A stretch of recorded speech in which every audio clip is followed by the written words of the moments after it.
particulares de una obra protegida que la que se establezca en el licenciamiento, ¿no? Y además que es una obra protegida por la ley de derechos de autor. O adquirimos en forma dolosa con fin de lucro sin autorización obras protegidas por la ley federal. O sea, que hagamos lo que mucha gente llega a hacer, estar haciendo copias ilegales, o estar haciendo un mal uso, o estar haciendo una distribución del software sin la previa autorización del propietario.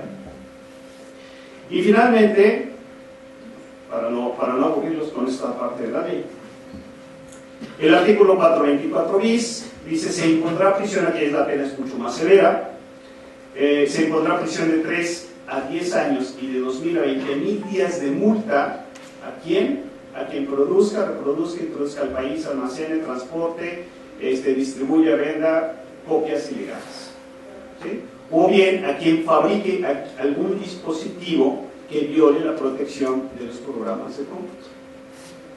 ¿De acuerdo? O sea, quien haga el crack, el típico crack. Bien, eso es lo que dice la ley.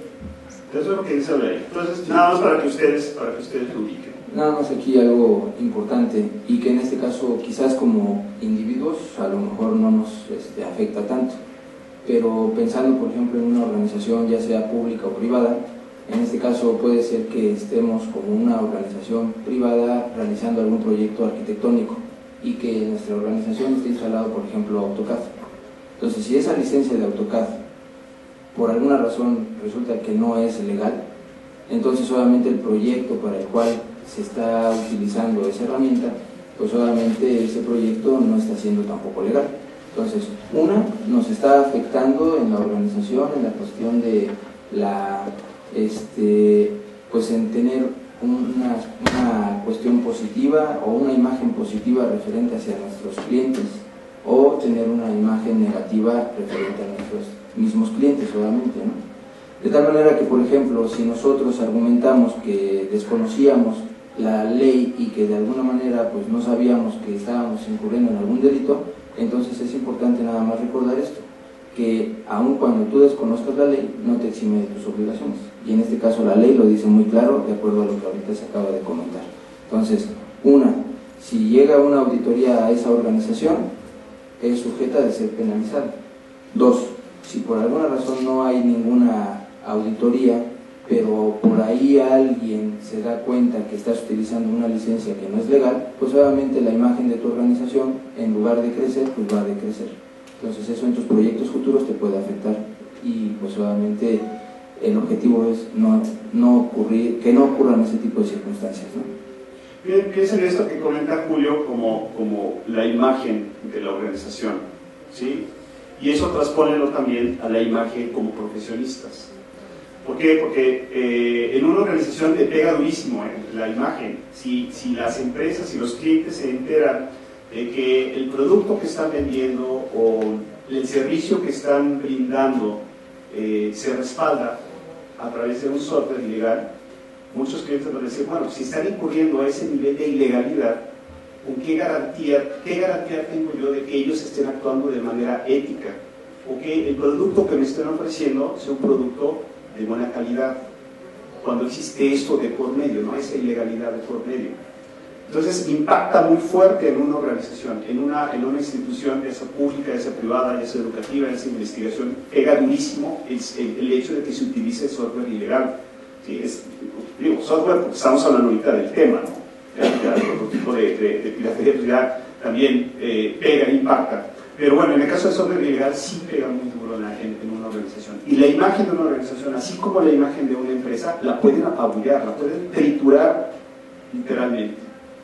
Y deja de operar, una empresa puede dejar de operar cuando se detectan ese tipo de acciones ilegales. Bien, pasamos al siguiente. Y justamente pues necesitamos hablar del licenciamiento, ¿sí? El licenciamiento, ya lo habíamos comentado, es el permiso que se nos está otorgando para poder hacer uso del software.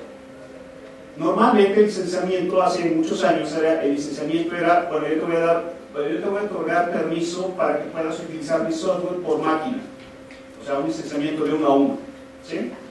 Sin embargo, ya de unos años para acá, esos licenciamientos se han diversificado muchísimo y se ha convertido en un tema verdaderamente complejo, el licenciamiento de software. Vamos a ver, en términos muy generales, cómo está clasificado. Es el software que saben. Vamos a obtener software legal o ilegal. Lo legal ya lo comentamos, ya vimos cuáles son las sanciones, etc. El software legal, esta es una clasificación que nosotros hicimos, no es una clasificación oficial, pero es una clasificación un poquito más clara, que nos puede dejar un poquito más claro cómo está clasificado este esquema de licenciamiento. Primero, tenemos dentro del software ilegal está el software de dominio público. El software de dominio público le llaman el software que no tiene copyright. O sea, es el software que todo el mundo puede utilizar, pueden hacer la cantidad de copias que ustedes quieran, lo pueden instalar en la cantidad de máquinas que ustedes lo deseen, etc. ¿Sí?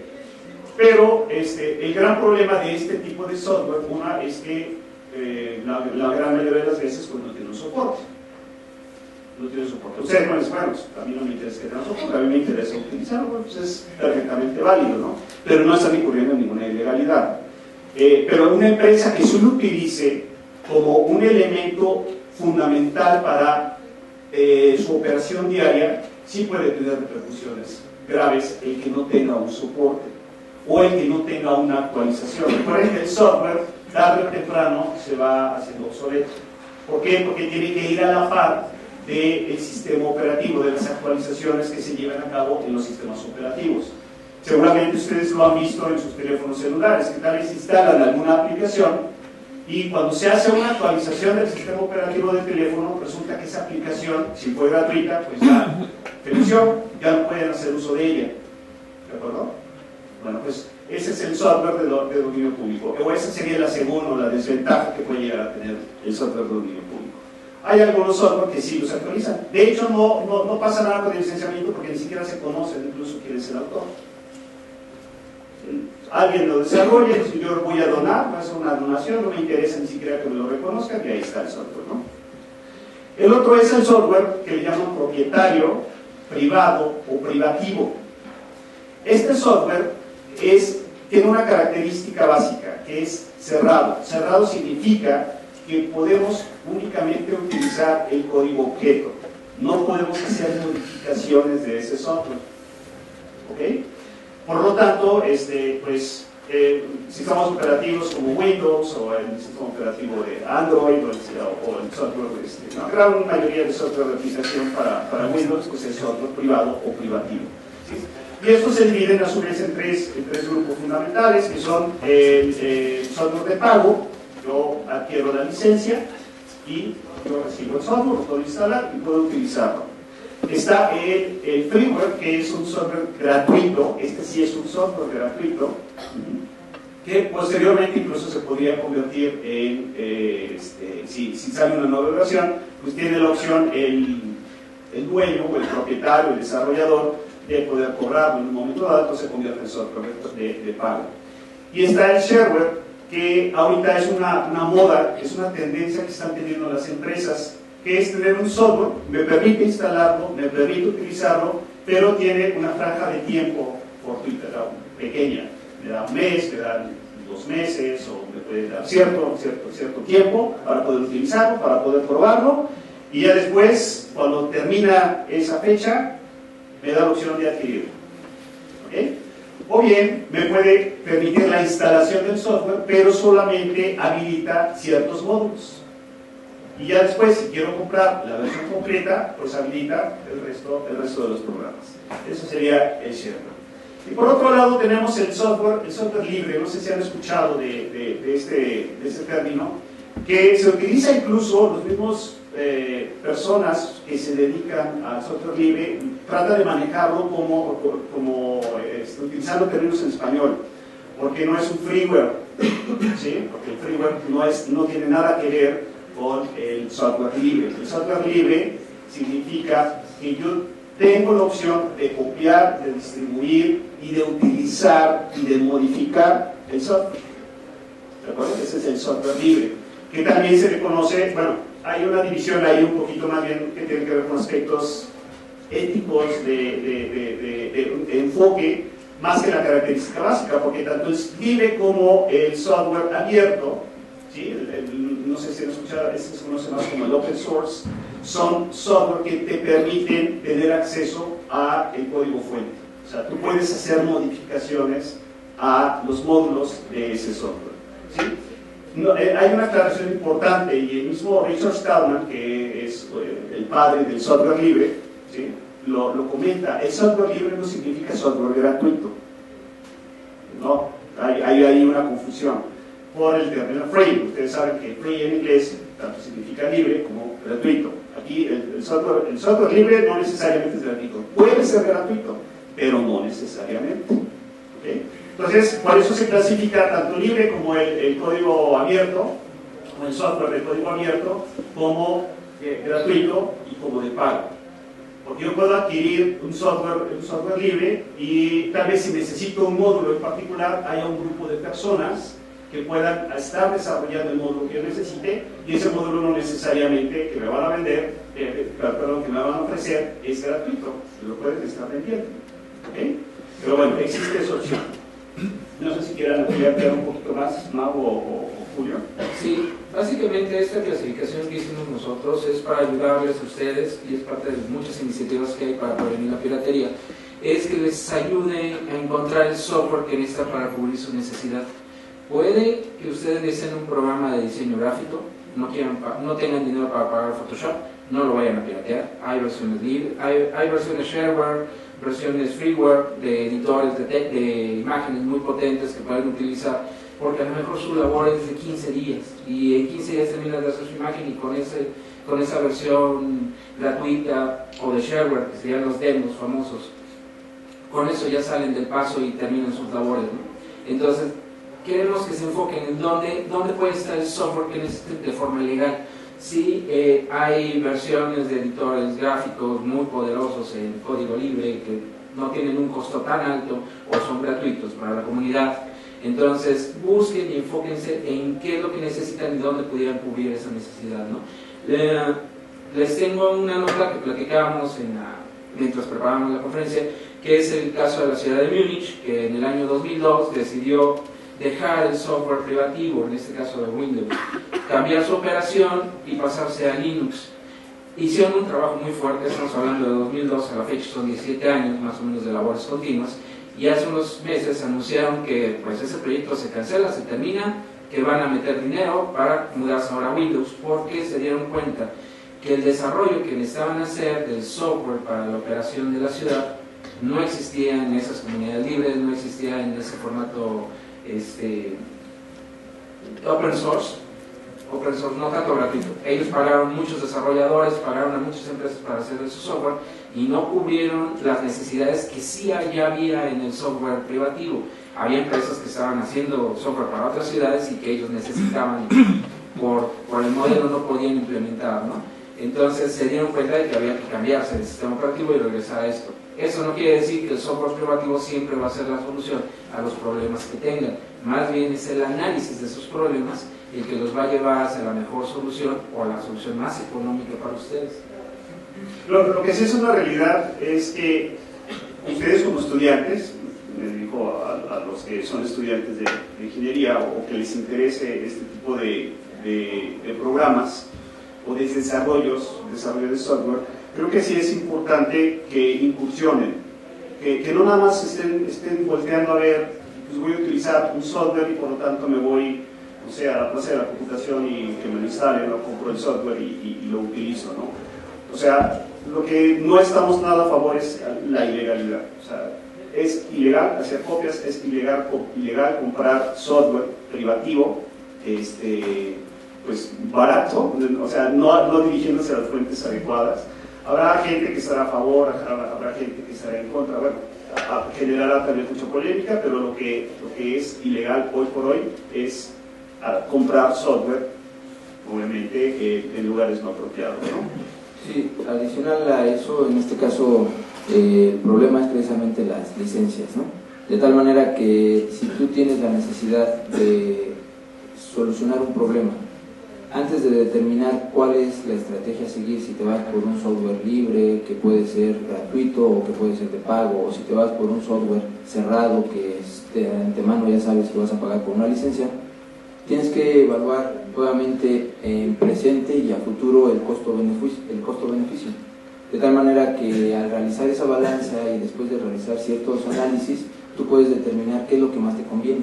Porque a lo mejor de momento te conviene utilizar algún software que es libre y que inclusive puede ser gratuito, pero a la larga puede ser que la comunidad por alguna razón deje de brindar el soporte o deje de dar nuevas versiones de ese software que tú pensabas que era lo que de momento te resolvió el problema, y en un futuro ya no lo haga. Ahora, adicional a ello, también puede ser que a lo mejor la inversión para capacitar a tu gente sea tan grande que amerite que en lugar de que pienses en un software de tipo libre, ya sea de pago o gratuito, pues de antemano lo más conveniente sea capacitar a tu gente, pero sobre algo que es más licenciado, y que a lo mejor parte de esa capacitación ya no va a ser tan grande de momento, y a la larga obviamente menos, ¿no? Por ejemplo, Open Office y Office. La mayoría de la gente que trabaja en una organización utiliza el Office. Entonces, si tú vas a decir a partir de mañana todo el mundo vamos a utilizar Open Office, pues a lo mejor vas a tener que invertir tiempo, al menos, en capacitar a tu gente. Entonces, esos son los elementos que tú tienes que evaluar, de los pros y los contras que tiene el utilizar software libre en cualquiera de sus versiones, o software de pago o software cerrado, pensando obviamente en el presente y en el futuro. Y parte de las organizaciones, un problema que tienen aquí en México es que precisamente el valor no se le da al software. Si pensamos en comprar hardware, como lo vemos físico, pues pensamos que es una buena inversión, pero cuando se trata de software, y como tú te enteras que mucha gente lo descarga de manera muy intuitiva y fácil de las redes, pues dices, pues vamos a instalarlo, pero no te estás dando cuenta del problema en el cual te estás involucrando, tanto como persona e inclusive como organización privada o pública, ¿no? Ok. Ahora, justamente ya aterrizando un poquito más sobre pues, las implicaciones, ¿no? Tanto en el usuario como en la empresa, aquí en México no estoy muy seguro si se da tanto. Yo quisiera pensar que sí. El dilema moral que puede provocar esto, ¿sí? Pero también esto va relacionado con lo que comentábamos al principio, que tanto nos está generando algún conflicto el hecho de estar incurriendo en una ilegalidad, o simplemente la gente está vacunada contra ellos y no pasa nada, ¿no? Como todo el mundo lo hace, no pasa nada. Créanme que sí pasa, porque además se está no solo gestando, sino ya se está desarrollando, va rampante esa mentalidad de decir, pues no pasa nada si utilizo software ilegal. Debería generar un dilema moral, ¿no? Es decir, es que sí, lo que estoy haciendo no es correcto, pero a su vez tengo una necesidad, que también es genuino, o sea, tengo una necesidad de utilizarlo, pero recuerden que hay alternativas. Julio ya lo comentaba, Mauricio ya lo comentaba, existen alternativas de uso. Y si no tengo tal vez la condición económica para hacerlo, para adquirir un software legalmente, pues entonces volteo a ver al software libre. Ahí hay muchas más opciones gratuitas, y sí gratuitas, como tal. Y además tal vez hasta se puede desarrollar mucho más profesionalmente, porque eso os va a obligar de alguna manera a empezar a desarrollar ustedes sus propias aplicaciones o sus propias adecuaciones, ¿sí? Entonces, alternativas hay. O sea, no podemos decir, no, pues es que como, pues, entonces mejor robo también, ¿no? O sea, no tengo carro, y como no tengo carro y tengo que ir a pie y me tengo que levantar a las 2 de la mañana para tomar el metro, pues mejor robo un carro, ¿no? Así se satisface una necesidad. Entonces, ustedes saben perfectamente que eso es absurdo. Lo mismo sucede con el software, enteramente lo mismo.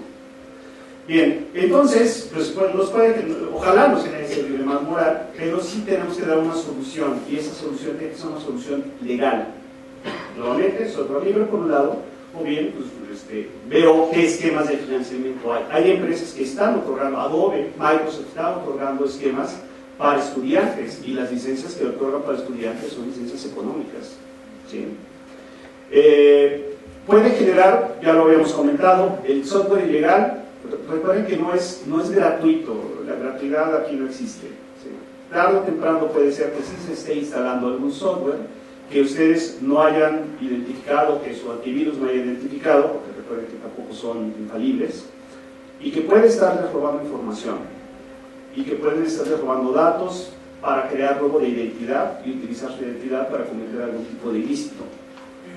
Puede generar fallas en los sistemas, que tal vez en el caso de un usuario común, bueno, pues sí, falló mi equipo, pero en el caso de una organización puede ser muy grave. Y bueno, las consecuencias que ya comentábamos, ¿no? A mí como persona, como profesionista, como futuro profesionista, ¿qué implicaciones tiene que yo esté acostumbrado a utilizar el software ilegal? En el caso de las empresas, pues es todavía más delicado, porque ahí sí ellos están sujetas, las empresas, las organizaciones están sujetas a auditorías. ¿Sí? Hace algunos años, la Business Software Alliance, en conjunción con el INPI, el Instituto Mexicano de la Propiedad Industrial, empezaron una campaña y empezaron a hacer una revisión de las empresas para identificar cuáles empresas estaban utilizando software pirata. Los combinaron, aquellos que los encontraron, los combinaron a no hacerlo. Obviamente les otorgaron un plazo para regularizarse y tuvieron que hacerlo. No les quedó de otra más que hacerlo, ¿no? Y actualmente, bueno, pues todo lo que implica el utilizar un software pirata, que también corre el mismo riesgo que un usuario, y además en mayor proporción, en mayor volumen, robo de información, que eso es todavía más delicado, porque estamos hablando tal vez de robo de bases de datos, información confidencial, tal vez información de proyectos, información de investigaciones, información de usuarios, de clientes, etc. ¿Sí? La penalización que puede generar el utilizar software pirata, ya vimos las penalizaciones que se aplican, y en una organización puede resultar muy costoso, puede desangrar financieramente a una organización el utilizar software ilegal. La ausencia de garantía también, recuerden, no nada más pensemos en software privativo o software privado como el Office, ¿no? Sino hablemos tal vez ya de aplicaciones mucho más robustas, mucho más especializadas, en las que dependen las organizaciones para poder operar.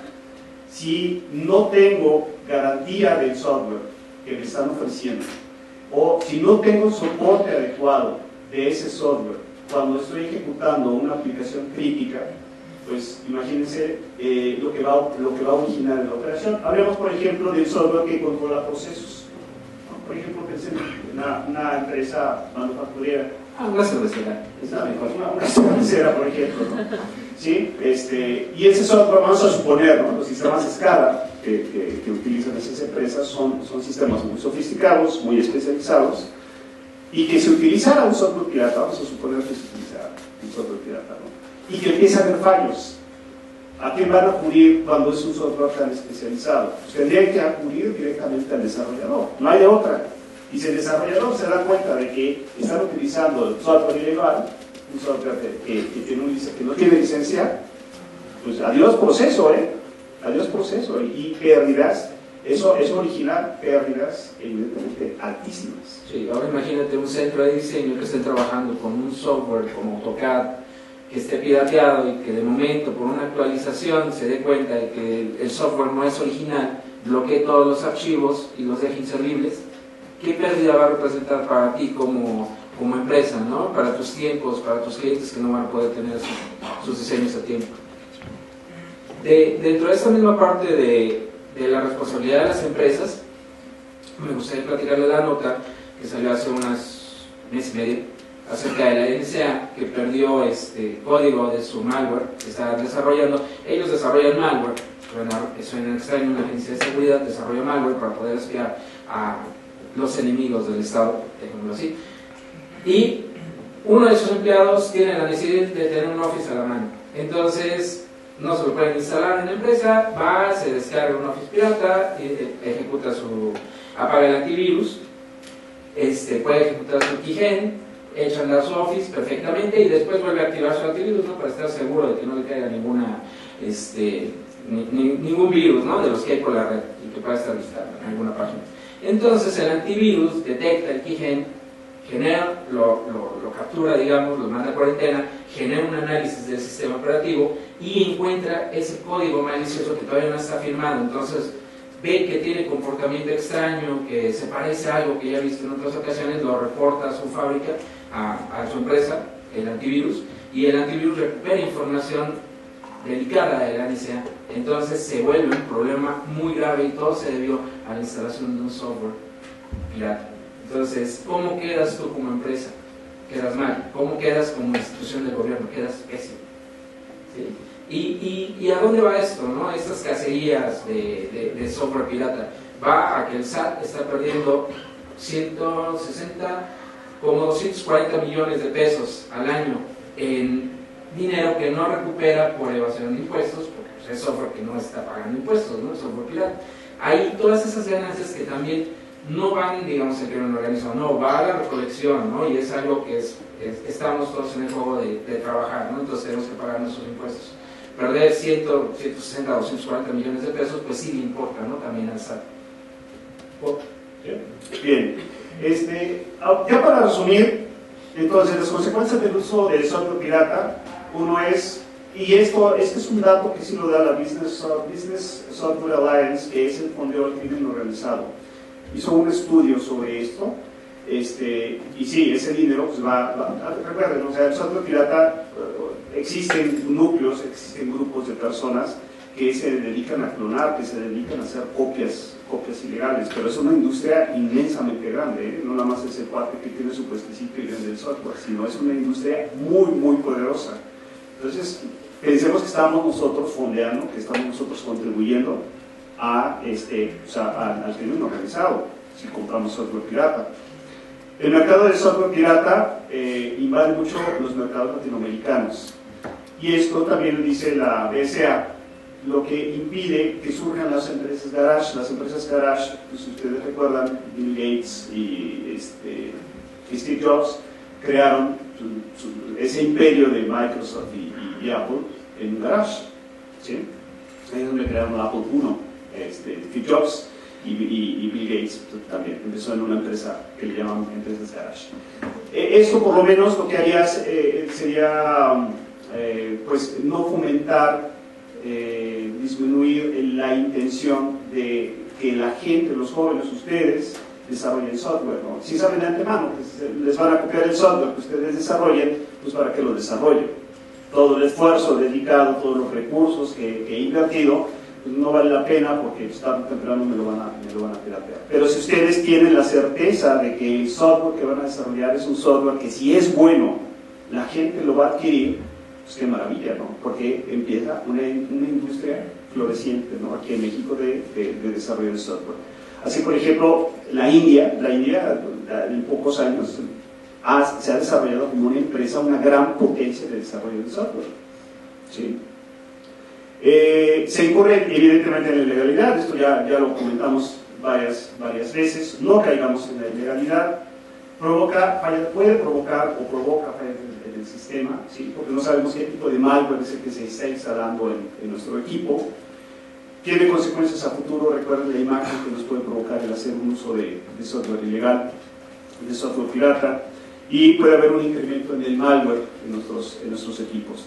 Es muy importante pensar lo siguiente: la gente que distribuye software, esta frase es buenísima, la gente que distribuye software gratis no lo hace gratis. Así, piénsenlo así. O sea, nada es gratuito, nada absolutamente. Aunque puedas bajarlo gratis, aunque no te valga un solo centavo bajar el software de internet, va a haber algo ahí que seguramente va a generarte algún conflicto en el equipo. Puede ser robo de información. No sé si incluso han escuchado de ese software que se instala en sus equipos y tiene el control de la cámara, tiene el control del micrófono y tiene el control de Bluetooth. A ese grado puede llegar. Y ustedes ni por enterados, ni por enterados. Entonces hay que tener mucho cuidado. Antes de continuar, sí, me gustaría mencionar acerca de la generación de empresas garage. Un problema ligado a la piratería, ya lo mencionó, que está frenando a la formación de nuevas empresas porque te van a piratear tu software, ¿no? Vamos a hablar de las empresas grandes, ¿no? Microsoft, pues tú piensas que por robar un Office pues no van a perder grandes millones, ¿verdad? Pero una empresa pequeña sí. Y yo les presento el caso de Cuphead, que fue el videojuego, tal vez algunos lo conozcan, tendrá como 3 meses que salió, sí, en septiembre, ¿verdad? que salió. Es un juego muy bonito, todo está dibujado a mano, como las caricaturas de antes, tenías a los animadores generando 24 imágenes por cada movimiento. Hubo músicos jazzistas en la banda sonora que se grabó analógicamente, entonces todo esto le dio un ambiente muy interesante al videojuego, fue un gran éxito. En un mes más o menos de que salió a la venta, llegó al 1.000.000 de unidades vendidas, y cada videojuego cuesta unos 340 pesos más o menos. Ese videojuego tuvo un desarrollo del 2000 a la fecha, acelerándose en los últimos 7 años. Entonces no fue una cosa que se generó en 2 meses de trabajo de 3 personas. Empezaron 3 personas, ciertamente, los hermanos Chad y Jared, más Jack, que era uno de sus amigos, y empezaron como un trabajo de hobby, y empezaron bien, y vio que la gente empezaba a responder a lo que iban poniendo en internet. Había un estímulo, ¿no?, para hacerlo más grande. Entonces se dieron cuenta que 3 personas nunca iban a poder animar a mano todas las escenas necesarias, no iban a poder crear la estructura del videojuego, y empezaron a meterle dinero, su dinero, ¿sí? Y vamos a ver este punto.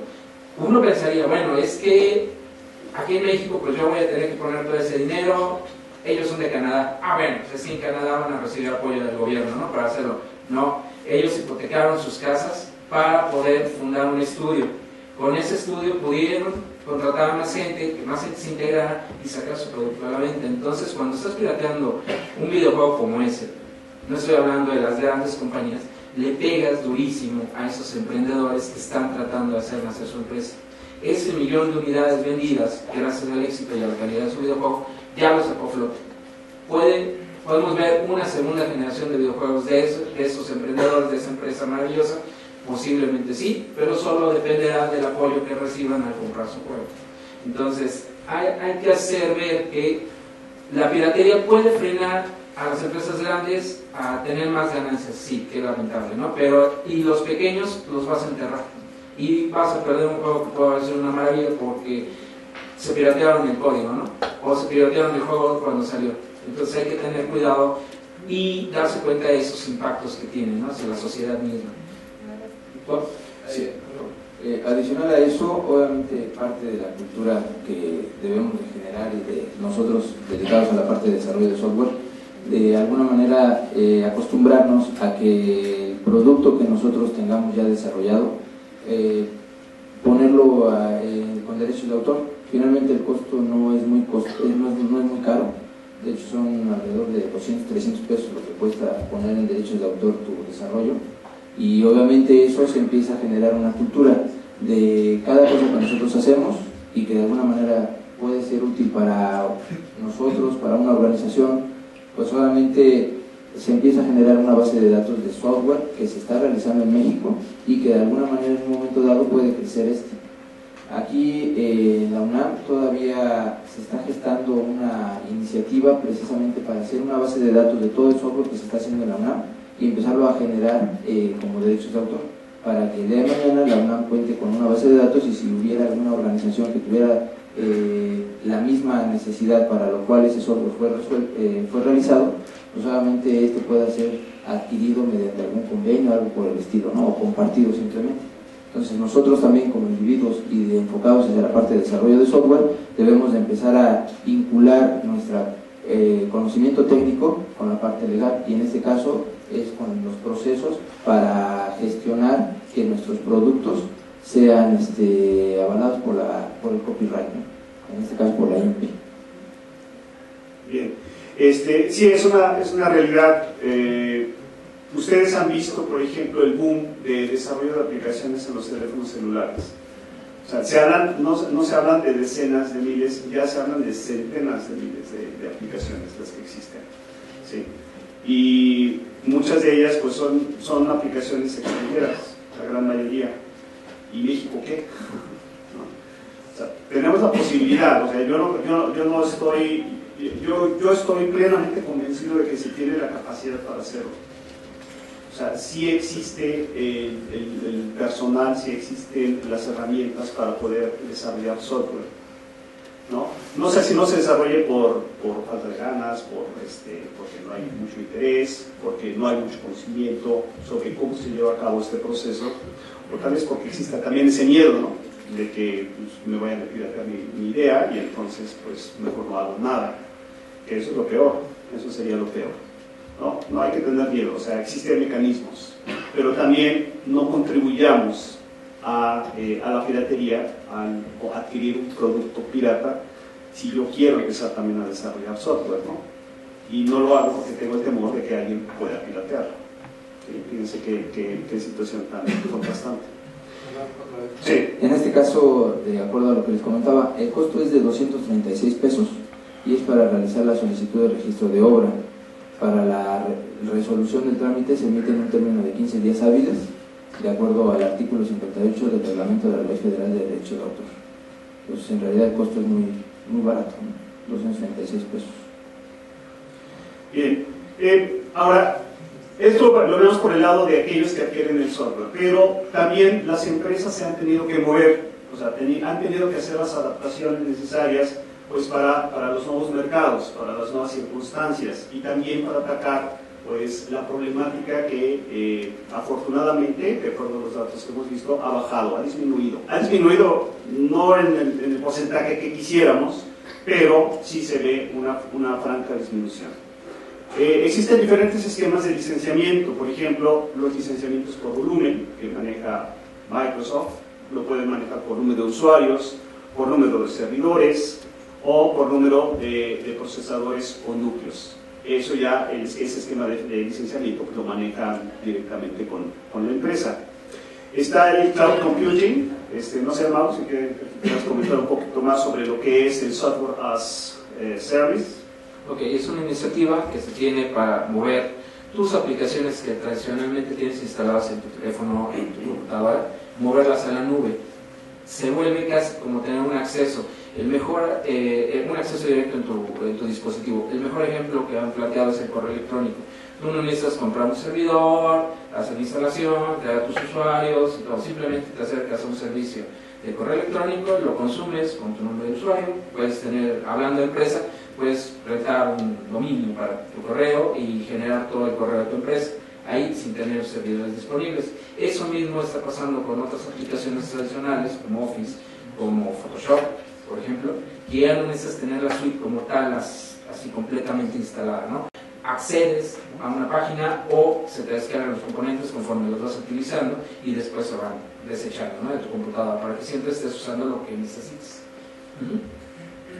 Okay.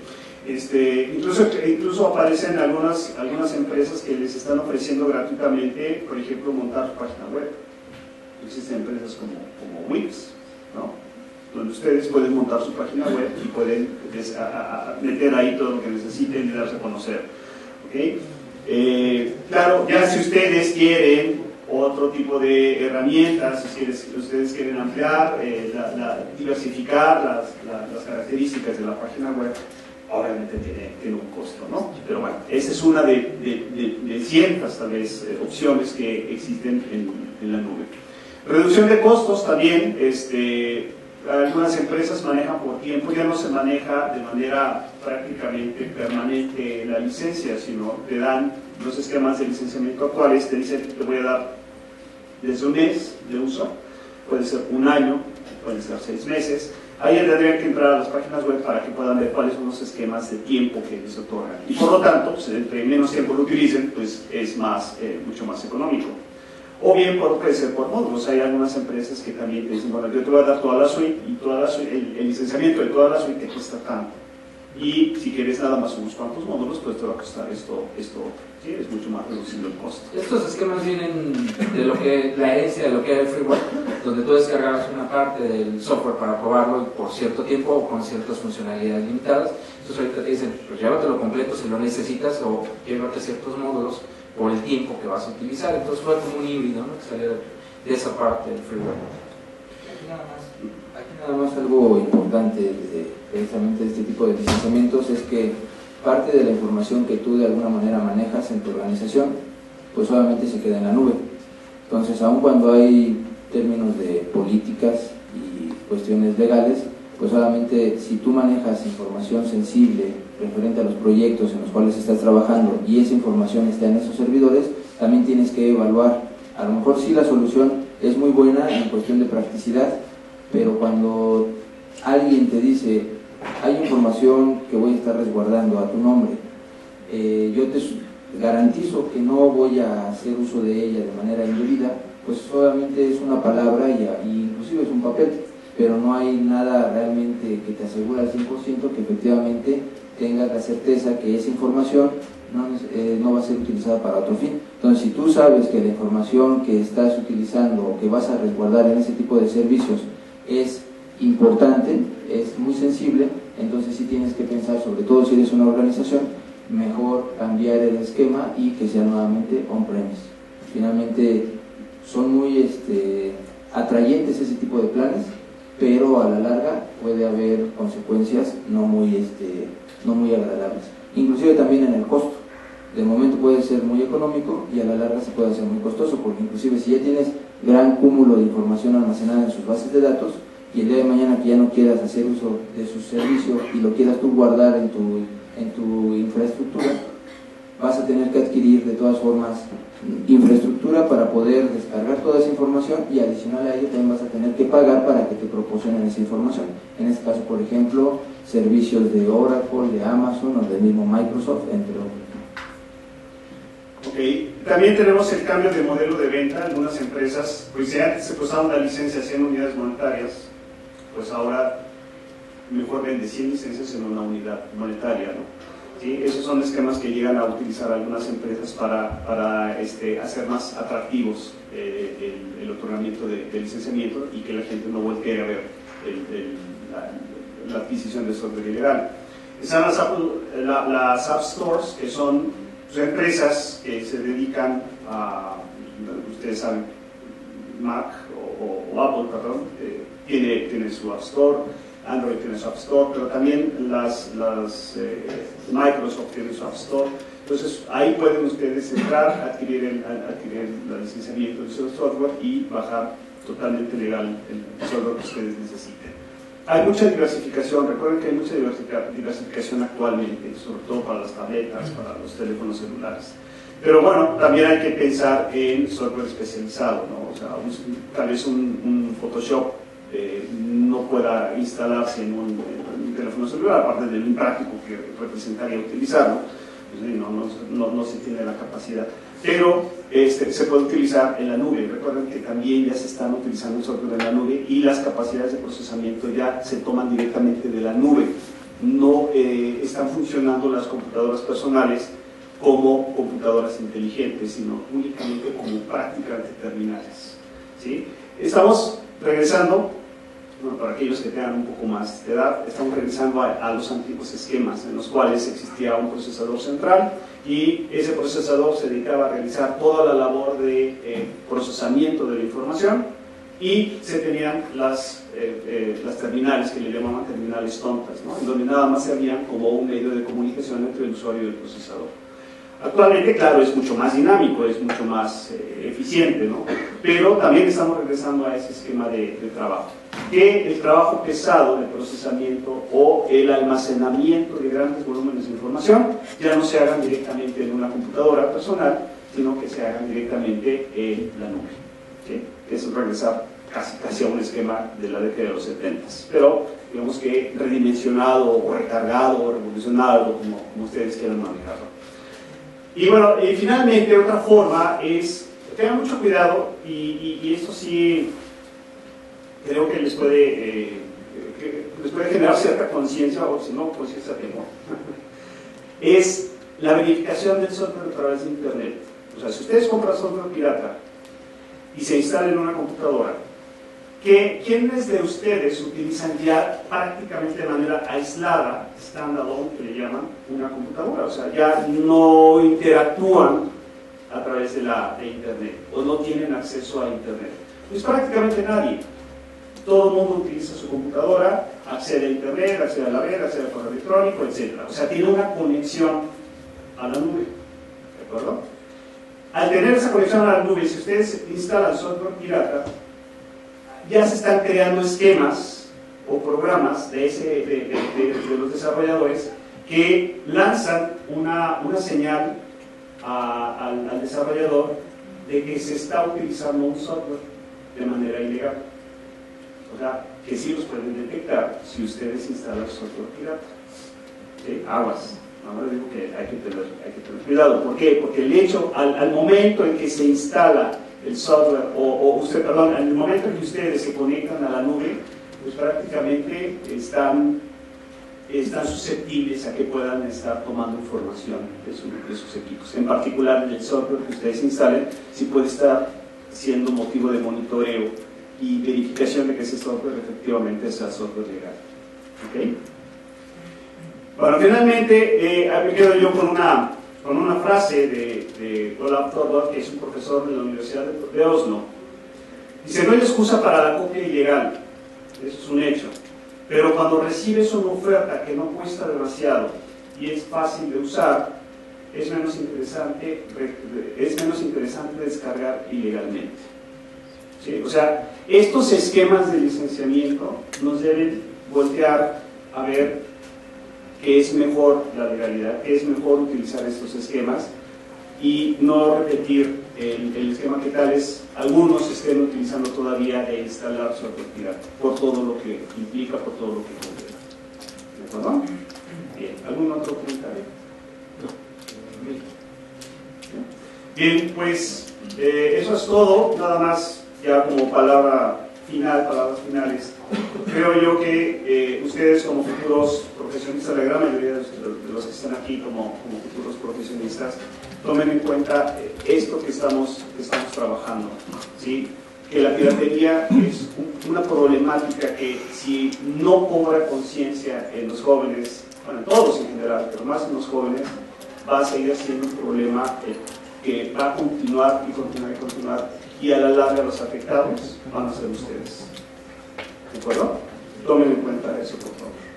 Pues por nuestra parte, es todo. Muchísimas gracias. Si hay alguna duda, pues con mucho gusto la contestamos.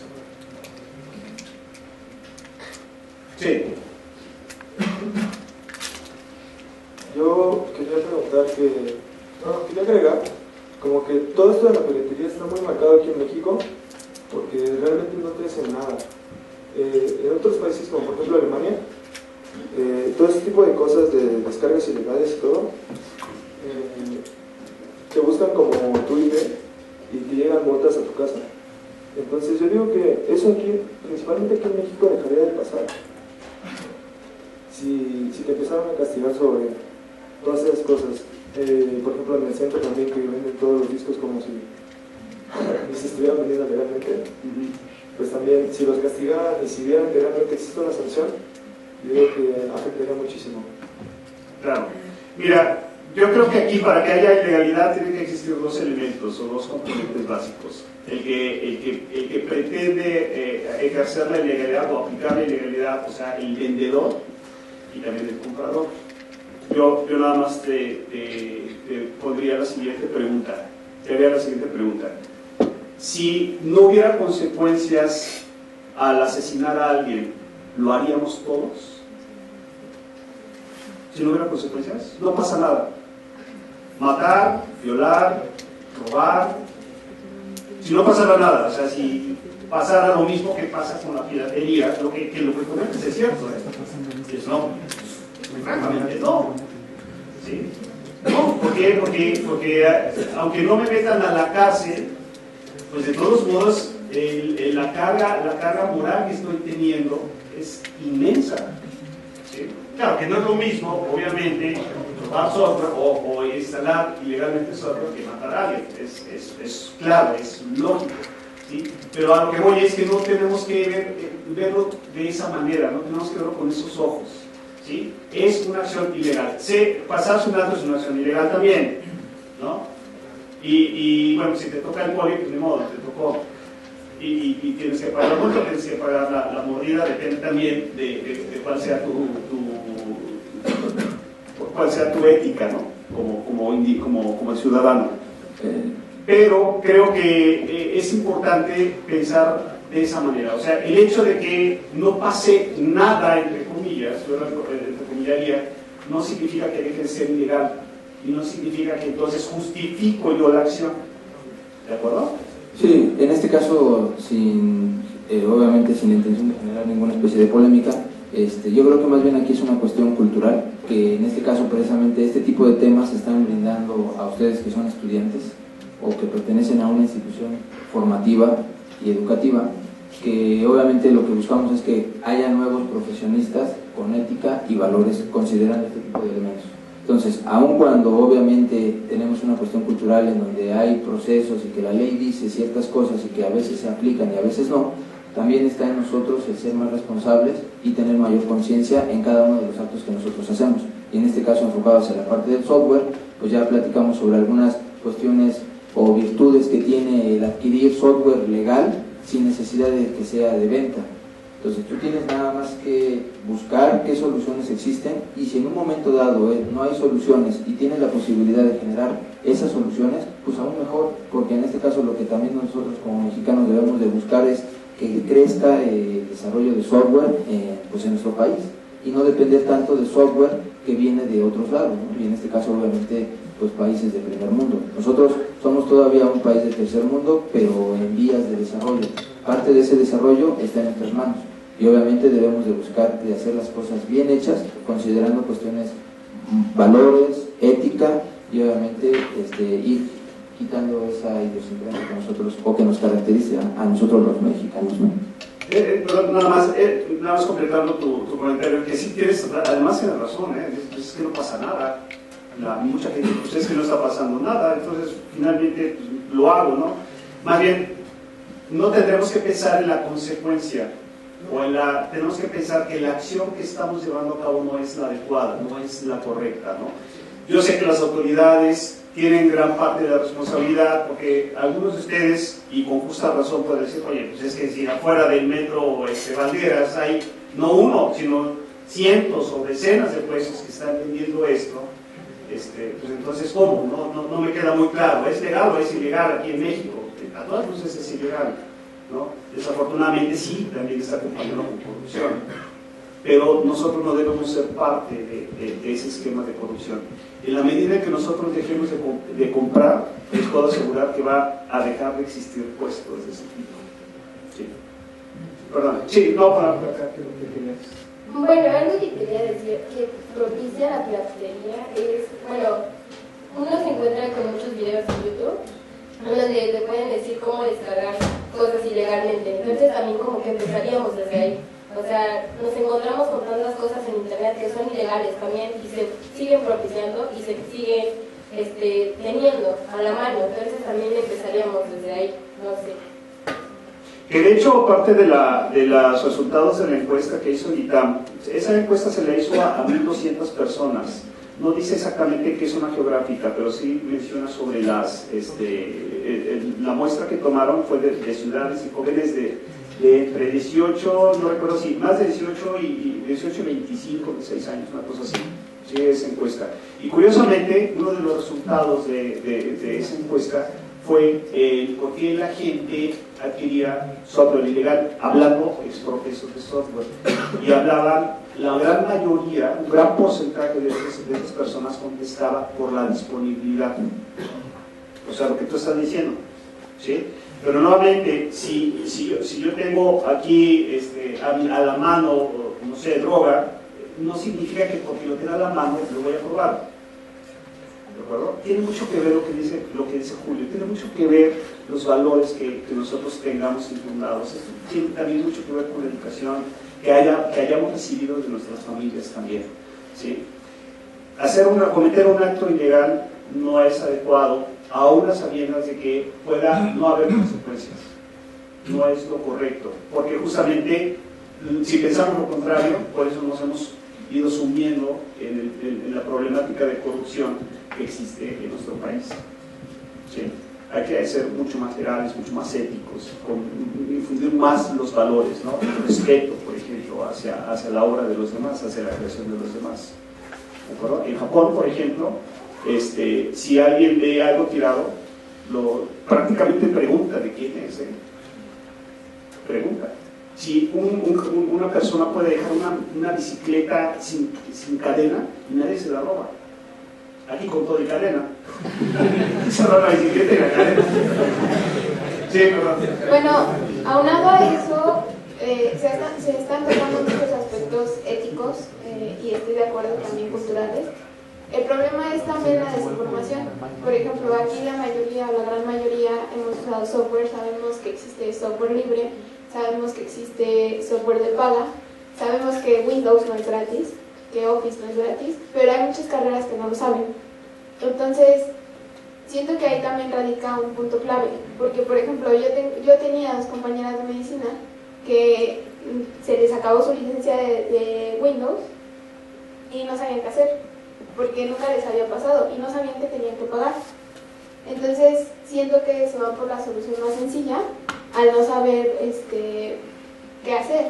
O sea, también es como un poco más de información y de dar no solo a los alumnos de ingeniería, sino también, por ejemplo, a otras facultades, que sería importante mencionarles que hay otras opciones y que no, también abrirles un poco más la mente, porque generalmente la gente es muy cerrada y es como, no, es que solo mi Windows y ya. Y eso también les provoca desinformación y hacen que recurran a este tipo de lugares donde se vende software. Sí, totalmente de acuerdo, totalmente de acuerdo. Aquí el gran problema que hemos tenido, y no nada más en esta plática, digo, creo que es una de las pláticas más concurridas, cosa que nos da mucho gusto, porque creo que hay interés, aunque la mayoría sean los alumnos del profesor Julio. Pero bueno, finalmente aprendamos algo de esto, ¿no? Aprendamos todos algo de eso. Sí, efectivamente, hay poca cultura informática. O sea, poca cultura en general. Somos desafortunadamente un país con una muy escasa cultura, pero se acentúa todavía más por la cultura informática. La mayoría de la gente no sabe computación. O sea, computación en el término más extenso de la palabra. O sea, saber computación es saber darle clic en el botón inicio, presionando un clic en un icono y que se ejecute el programa. Sí, o sea, eso lo hace cualquiera, ¿no? Aquí el asunto es, la cultura informática son todos estos elementos que estamos mencionando, justamente. ¿Sí? Aspectos de piratería, aspectos de pues, los diferentes tipos de amenazas que giran alrededor de los equipos, que giran alrededor de la nube, ¿qué es lo que debo hacer para tener una contraseña adecuada, por ejemplo? ¿Qué tengo que hacer respaldos de información? La gente no sabe eso y no lo hace, pero también no tiene esa sensibilidad para decir, bueno, pues voy a aprender un poquito más. ¿Por qué? Porque toda la información, prácticamente toda mi vida, así lo digo literalmente, puede estar en un equipo de cómputo. Mis fotografías, mi currículum, mis trabajos, mis proyectos, todo, absolutamente todo. Y si ustedes no tienen la precaución de hacer un respaldo de información y se daña su equipo, pues imagínense, prácticamente su vida quedó fuera. Así le pasó a un periodista que hackearon su cuenta de correo electrónico y él tenía en su correo electrónico todo, prácticamente toda su vida, toda la información, todos sus artículos, y la hackearon. Y no tiene ya forma. Sí contactó incluso con el hacker, pero le estaban cobrando una fortuna y ya no pudo recuperar su información. ¿Sí? Y esto porque es justamente por lo mismo, porque no hay una cultura de la prevención, por ejemplo, ¿no? Ustedes lo mismo lo vieron en los temblores del 19 de septiembre, si no hay una cultura de la prevención. Somos muy reactivos. En el momento en que se daña algo, en el momento en que sé que le puede pasar algo a mi equipo, entonces reacciono y entonces trato de resolver, de resarcir el problema, ¿no? ¿Sí? Pero actuamos a posteriori, no estamos actuando antes de que pueda presentarse la problemática. Y eso es un problema, yo creo que endémico de nuestro país. Sí. Hola, varias cuestiones al respecto. Hablando de responsabilidades y hablando de todo este tipo de responsabilidades y de quién debe de tomar acción sobre la piratería. Pues bueno, yo haría primero una observación que, pues bueno, hay muchos jóvenes, muchos estudiantes que siento que sí deberían de saber que la UNAM tiene una tienda en línea en donde pueden descargar software, ¿no? Hay ligas a las principales casas productoras de software que ofrecen incluso software gratuito, que es software comercial, software con licencia, y que se puede bajar de forma gratuita por parte de ellos, ¿no? Autodesk permite la descarga de AutoCAD y de otras suites de forma gratuita, 3D Studio y demás, ¿no? Microsoft también tiene programas en los cuales pueden descargar los estudiantes incluso Windows y Office de forma gratuita, ¿no? para la instalación de sus equipos personales. Y por otro lado, bueno, mi pregunta es, bueno, ¿qué está haciendo la universidad o qué está haciendo en este caso el instituto para prevenir la piratería, ¿no? En el caso de que se trate de evadir o de evitar la piratería, aparte de hacer este tipo de concientización, se tienen ya políticas definidas para condenar el uso de software pirata, para evitar que se utilice por cuestiones de, como mencionaban, de desconocimiento.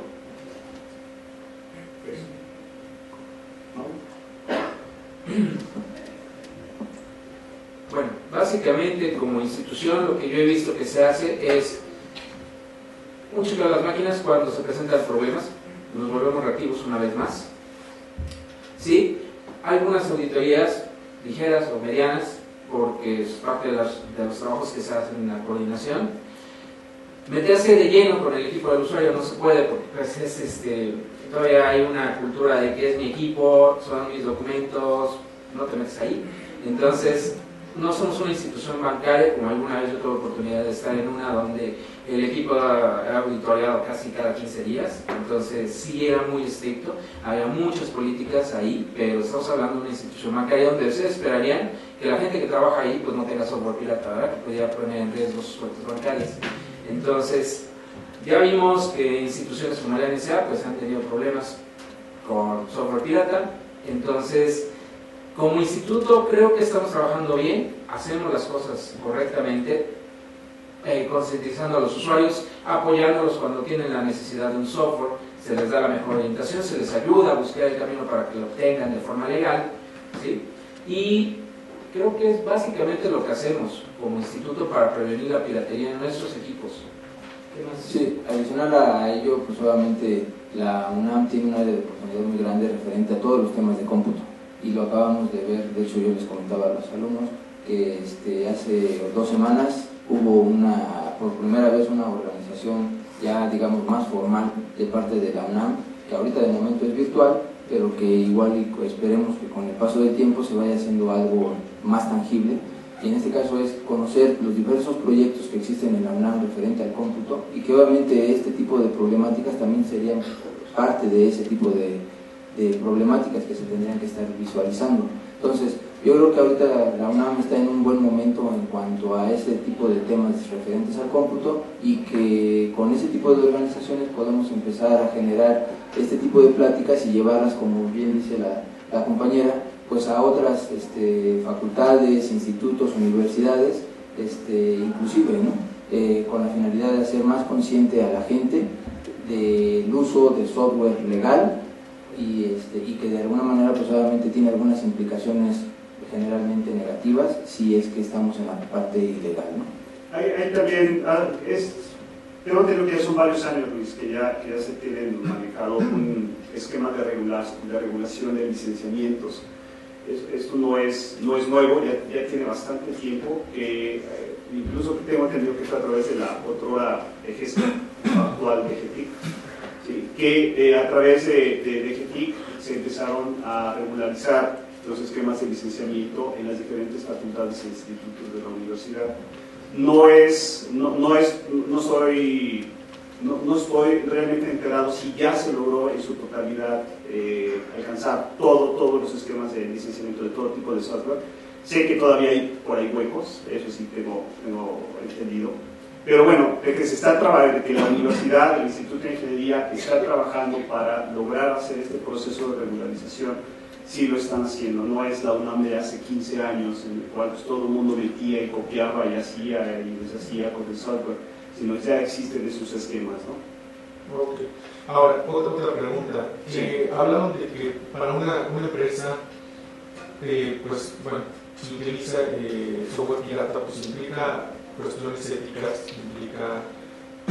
incluso cuestiones de prestigio y cuestiones legales.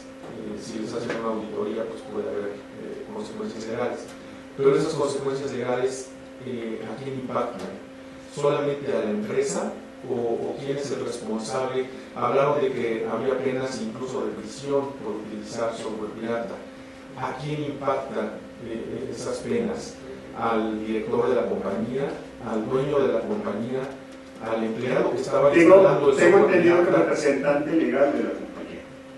El representante legal es el que podría caer en prisión porque un empleado utilice software pirata. Sí, por eso justamente se tienen que hacer estos procesos de auditoría. ¿Sí?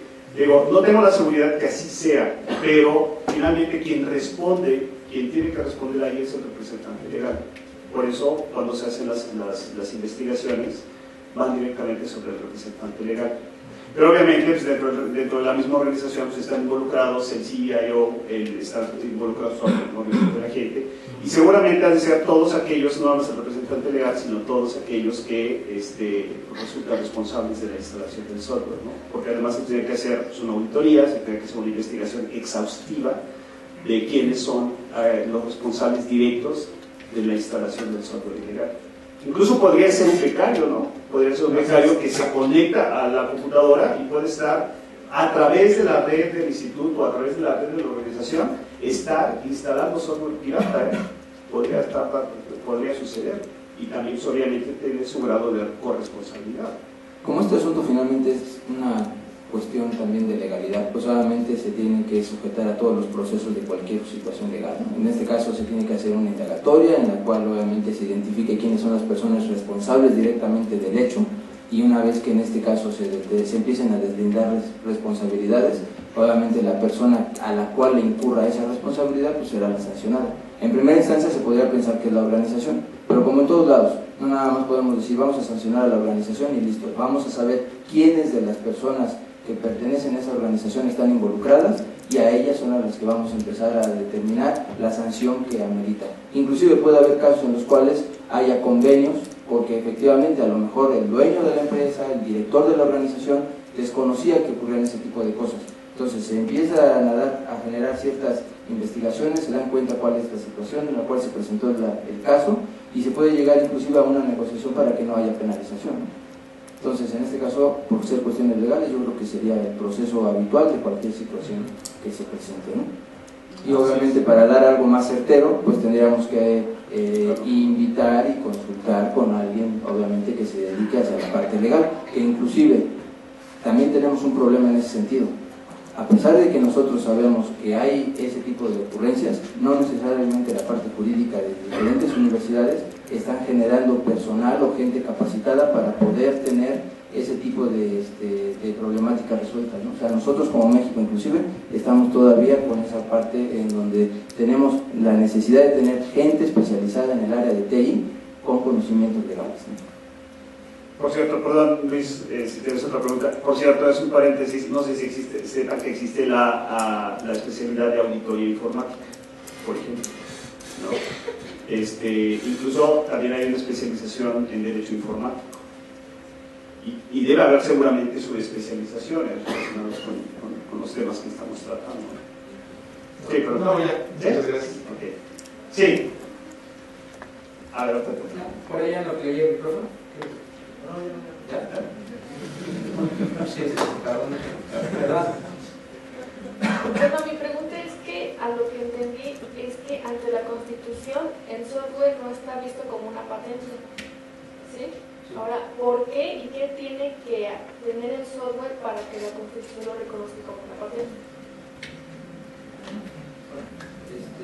No es tanto la Constitución, porque finalmente la Constitución trata otros temas. Obviamente la Constitución es nuestra cuestión legal más importante, en la cual de ahí se derivan todas las demás.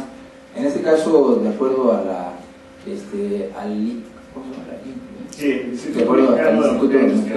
de acuerdo a su definición, es que propicia que no se considere como un desarrollo, porque no de alguna forma se está transformando la materia en otra cuestión. Entonces ahí hay una discusión, porque obviamente en el país es de donde se considera, porque hay países del mundo como por ejemplo Estados Unidos, en donde ahí sí se pueden generar patentes del desarrollo de software. Aquí en México lo más que se puede patentar son los procesos para desarrollar el software, pero no el software como tal, ¿sí? Entonces ahí más bien se tendría de alguna manera que hacer alguna reforma en el INPI para poder determinar que en un momento dado se pueda hacer la patente. Ahora, en este caso lo importante no es tanto que haya una patente o un derecho de autor, lo importante es que tengamos la conciencia de cada cosa que nosotros hagamos, decidamos si la queremos compartir o queremos que sea nuestra. Entonces ahí más bien tenemos que generar también la conciencia de que lo que nosotros hagamos, empezar con la parte de los derechos de autor, que por otro lado también, si lo vemos desde el punto de cuestión de procesos y facilidad, es más fácil tener un derecho de autor de un software que de buscar la patente. Y en este caso, si ya quieres tú patentar el proceso, bueno, pues ya te buscas hacia la cuestión de los patentes y lo que haces es buscar el proceso que se llevó a cabo para desarrollar ese software. Y eso sí se puede hacer.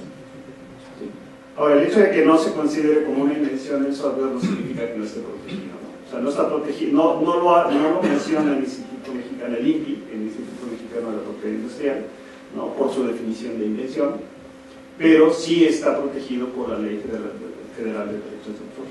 Ahora, eso no quiere decir que te esté dejando, por no ser una patente, te esté dejando desvalida, ¿no? Ante otras instancias internacionales, por ejemplo. Que no sé si has visto que hay cientos y cientos de noticias de demandas entre Apple, Samsung y entre todos andan demandando, ¿no? Por patentes. Y no pasaría si tú haces un desarrollo de software y lo registras como propiedad intelectual, al final de cuentas tampoco pueden violar, ¿sí? Está suficientemente bien cubierta en la ley. Que no sea patente es otra cuestión, como lo dijo Julio, ya es más de fondo. Ahora sí es importante que ustedes volteen a ver al desarrollo, en la década de los 70 México era uno de los países que tenía mayor cantidad de desarrollo de software a nivel mundial. Pero bueno, esto ha ido desafortunadamente decayendo. Sin embargo, pues yo creo que eso es importante, que no nada más seamos nosotros los usuarios de software, sino que seamos también creadores de software, ¿sí? Además, el área de desarrollo, como ligeramente el Julio, pues él está metido en esto y también Mauricio, pues es maravillosa, ¿no? Porque además, imagínense, no nada más cientos, sino tal vez miles o millones de usuarios que están utilizando su creación, ¿no? Están utilizando su software. Y además, ganar dinero por ello, ¿no? Sí. Perdón, por ahí había otra pregunta. ¿No? ¿Alguna otra comentario? ¿Nada? Bueno, pues les agradecemos mucho su presencia. Y pues estaremos también organizando otras pláticas para el próximo año. Esperamos que también que no sea por la orden del maestro, sino que realmente estamos pegando carteles en la facultad de ingeniería, estamos pegando carteles en la facultad de química, en la facultad de contaduría, también pegamos unos en el IMAS, ¿sí? Obviamente aquí en el instituto. Algo que nos ayuda muchísimo, créanme, y ya lo había comentado una de sus compañeras, es difundir este tipo de pláticas, es que participen, que asistan, que conozcan, que difundan también ustedes, ¿no? Voy a ver una plática, pues no me va a llevar más que 1:30, 2 horas a lo más, ¿no? Me hago tal vez el frontón o tomar un cafecito, ya me lo tomaré después, en fin. O sea, que sea un hábito, que se convierta en un hábito. Y no nada más esta plática, en la UNAM, recuerden que hay una infinidad, muchísimas conferencias, muchísimas pláticas, asistan a ellas porque es también una parte integral de su formación como profesionistas. Bien, pues que tengan muy buena tarde. Muchas gracias. Muchas gracias.